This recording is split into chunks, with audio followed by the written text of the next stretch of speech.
पाटील भोगातच बसले का सोकाली तर तुला की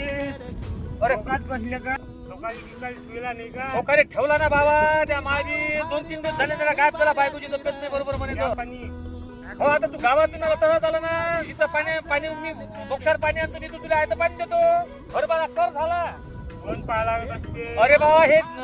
तिची आता हे आली ना होळी आता किती दिवस येतात आणि काय येतात शेतकऱ्याचं मोठं बेकार आहे ना पेनं पाणी बा डोकं त्यामुळे मी गावातून शेतावर पाणी आणतो नाही तर आहे तर पाणी प्यायला येतात तंबाखू लागत असते. लागीन आता हे पाळातले लोक येतात म्हणून हा हरभरा सोंगणं तरी होते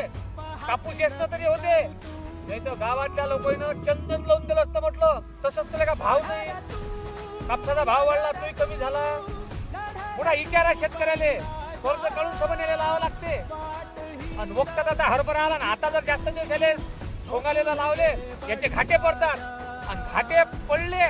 की सोंगल्याबरोबर गंजी मारली निंदाच्या वेळेस त्याच्या वेळेस गावातल्या बाहेर सांगता येत नाही आणि जसं ते गंजी मारली तसंच म्हटलं सोबत लोक येतात ना बाबा